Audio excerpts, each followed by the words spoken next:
Many whiskey lovers choose to ignore whiskeys under 46% ABV. But is that fair? Let's talk about it.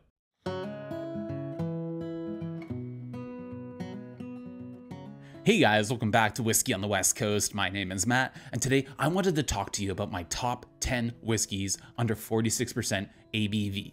Now, most of the prevailing wisdom in whiskey with whiskey enthusiasts, whiskey blogs, whiskey YouTube channels like this one, most of the prevailing wisdom is that you want to look for whiskeys that are 46% ABV or above, and unless they've naturally dropped below that 46% mark. And while I'm one of those people that like to purchase whiskeys primarily that are above that mark or at that mark, because it is a mark that indicates oftentimes that something has not been chill filtered. Maybe it's been presented to us in a more natural way without coloring added to it, and really is just a better whiskey, more flavorful and more aromatic. I have to admit that there are plenty of whiskeys that are still good despite not falling under these criteria. And to challenge my own biases, my own preconceived notions, I wanted to put together a list of my favorite whiskeys under 46% ABV. Now, I can already hear you guys in the comments lighting me up with those keyboards and telling me, Matt, this is a mistake. Don't do this. Well, I think it's still good, and it's important to recognize that good whiskey is good whiskey, regardless of what percentage it's bottled at. And despite the fact that we think it could be made even better, I think some of these still have a lot of merit and deserve to be on whiskey lovers' shelves. So the parameters for this list are going to be: number one, it has to be under 46% alcohol. That seems like a given. All right. Number two, nothing naturally brought below that 46% ABV mark. That would be cheating. We're not talking about whiskeys that are at natural cask strength below that. We're talking about whiskeys that have been diluted. That's the whole point. Number three, at a minimum, we have to have one representative from each of Scotland, Ireland, United States, Canada, and Japan. Spoiler, I go a little Scottish heavy because I love Scotch, but there has to be one representative from each of these. Apologies in advance as well, because these descriptions on these bottles have to be kind of quick and dirty, because I don't want this video to be too long for you guys. I want to kind of shorten it up a little bit. Wish me luck. Let's see. I feel like I'm about to commit some sort of whiskey heresy, but here goes nothing. Now, these 10 whiskeys are not in a particular order other than the fact that the number one on this list is my favorite of these 10, but we're going to start off this list at number 10 with the Redbreast 12-year-old single pot still Irish whiskey. And this whiskey is 40% ABV. That's right at the floor. You can go no lower legally and still call it whiskey. It's from Ireland, as I mentioned. I believe it's chill filtered and it has colorant added to it. However, I still believe this is a classic example of the single pot still Irish whiskey style from the Midleton distillery. Midleton is Ireland's largest distillery and produces whiskey from many brands such as Jameson, Powers, the Spot whiskeys, Yellow Spot or Green Spot, those ones if you're familiar with them, as well as other brands like Writer's Tears. Now, this is the first whiskey I think of when I think of Irish pot still whiskey. This is distilled, malted, and unmalted barley that's been aged for 12 years in a combination of ex-bourbon and ex-Oloroso sherry casks, and gives us a whiskey that's fruit-forward, spicy, and still has a creamy palate. I love the fact that it has that 12-year age statement to it, and I believe it still stands pretty solid on its own 2 feet as a whiskey that's been proofed down below 46% ABV. Number 10, Redbreast 12-year-old. Next up at number 9 is one of my absolute favorite Japanese whiskeys, and that is the Nika Yoi non-age statement Japanese single malt whiskey. This is 45% ABV, so we're 5% higher than that Redbreast 12. It comes from the island of Hokkaido, and I believe it is chill filtered and has colorant added, but again, still probably my favorite accessible Japanese whiskey. They can be so expensive. This one seems to be reasonably priced in my market. It's fruity, malty, and has the lightest amount of peat smoke, but it still comes through in a really brilliant way to just deliver a really pretty whiskey. Not only does it taste great, but the distillery itself has a fascinating history. It's founded by Masataka Takasuru in 1934, and the distillery was set up in a climate resembling that of Scotland in the north of Japan. As far as I know as well, the Nika Yoi distillery is the last distillery still using coal-fired, direct-fired stills. So that is really cool. It makes this a unique whiskey, and I think it's something that is well deserving of a place on your shelf. Number 9, Nika Yoi non-age statement Japanese single malt. 8 on the list is the Eagle Rare 10-year-old Kentucky Straight Bourbon. This is from Kentucky in the United States. It's 45% ABV.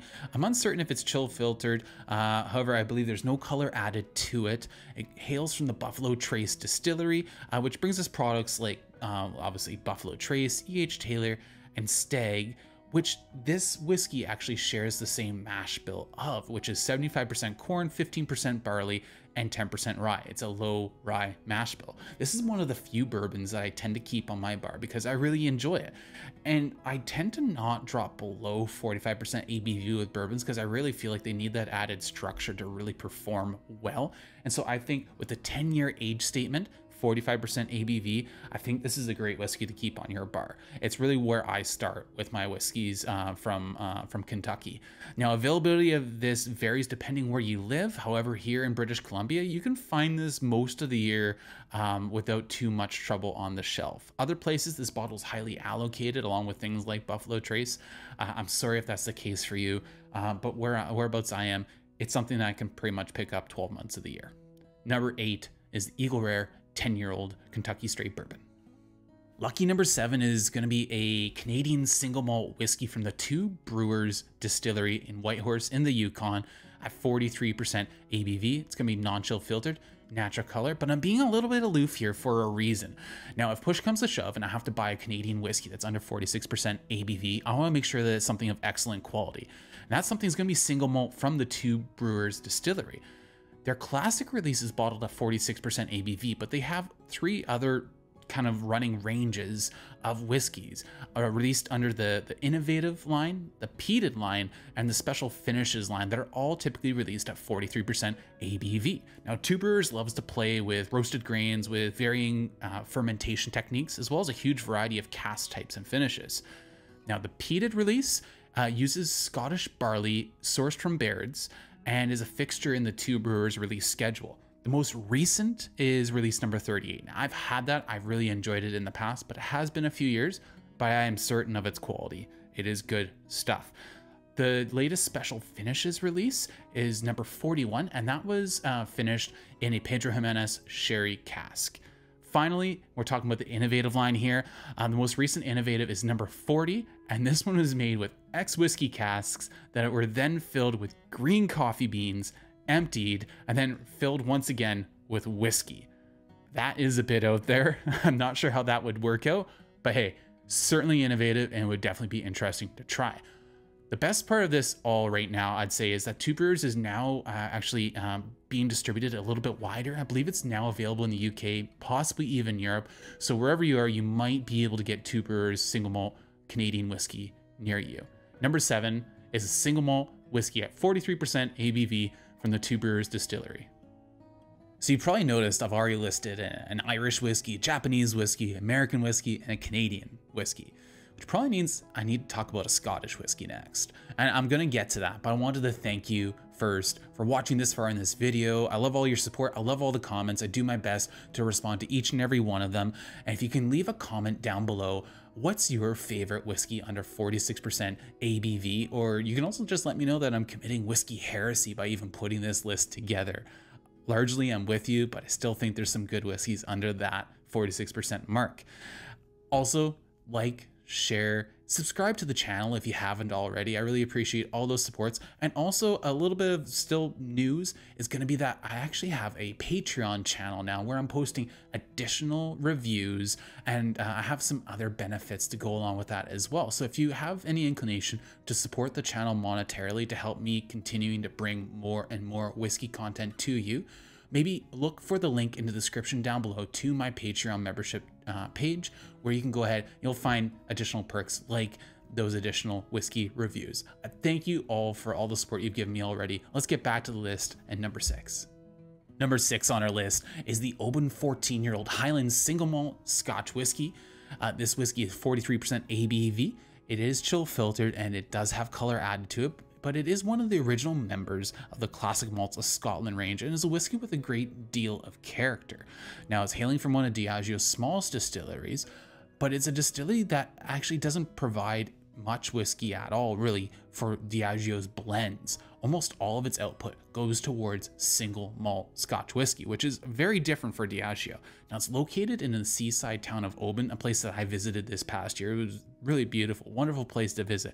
But it's a distillery with no real room to expand. It's kind of closed in by the city, which means there's not much whiskey to go around, which is probably the reason why they don't use much of it for blends. It's a beautiful whiskey with a great citrus character. It's malt forward dram, a bit of coastal kind of influence to it as well, with a lightest lick of peat, just the bare minimum. It's truly a really classy dram, one that I really enjoy. And this was actually an early favorite in my Scotch journey all those years ago, and one that I simply cannot ignore and not put on this list. Number 6 is Oben 14-year-old single malt Scotch whiskey. Halfway done our list, at number 5, we have the TAMU 12-year-old Speyside single malt Scotch whiskey. This is 43% ABV. I believe it's chill filtered, but it is actually natural color. Now, TAMU has had a breath of fresh air breathed into it under new ownership, and they are making some excellent whiskey. I absolutely adore their 15-year-old, which is at 46% ABV. However, the 12-year-old is also a lovely sherry dram, and it comes in this gorgeous kind of like Art Deco style bottle. They seem to be almost a potential heir to the throne that Macallan has resided in for so long as one of those high quality, sought after sherried single malts. They're not there yet, but I think they might be challenging their place on that throne in a few years, at least amongst enthusiasts. I think the 15-year-old, again, is phenomenal. And I looked a little suspiciously at this 12-year-old at first, but after tasting it, it's phenomenal, even at 43%, and it still has a really good deal of body to it. So at number 5, I'm happy to suggest that you take a look at the TAMU 12-year-old Speyside single malt Scotch whiskey. Number 4 on our list is a Highland Park 12-year-old Island single malt Scotch whiskey. It's 43% ABV. It's hailing from Orkney. It is chill filtered, but it actually is natural color. They don't really tell us that necessarily on the bottle, but it is well known that Highland Park these days does not color their whiskey anymore, which is good to hear.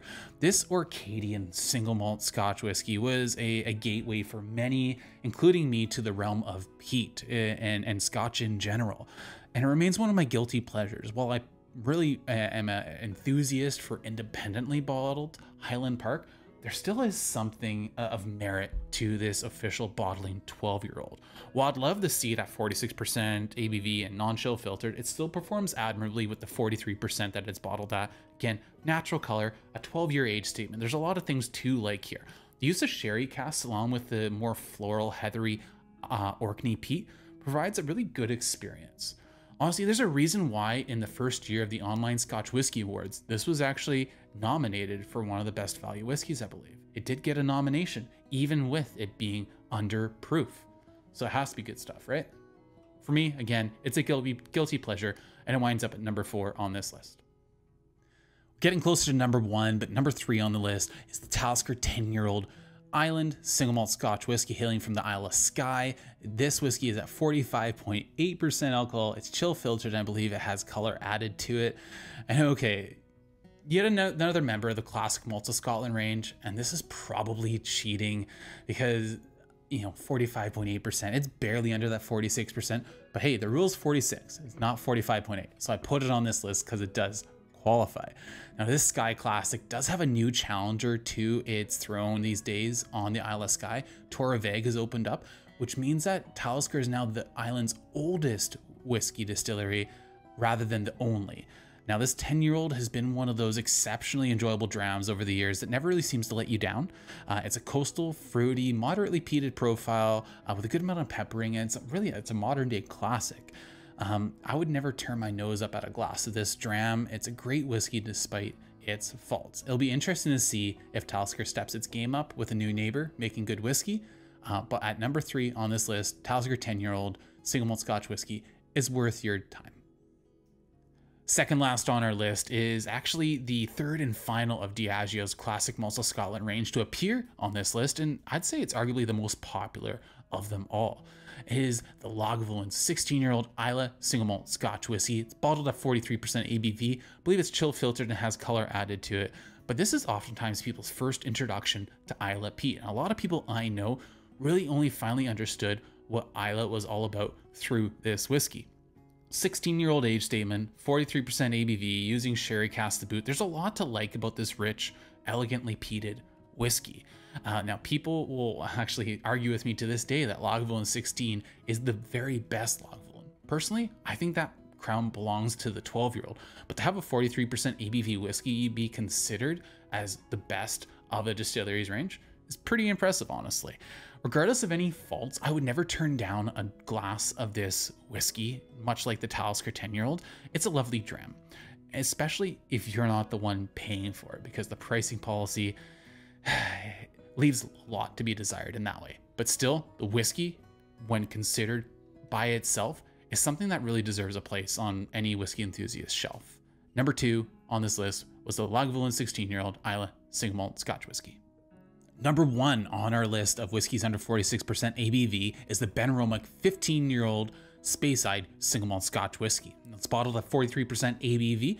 I believe it is chill filtered, but it is natural color. There's no color added to this. Now, those who've watched the channel from the beginning will probably know that I'm a big fan of the Benroic distillery, especially their cask strength releases and their single cask bottlings.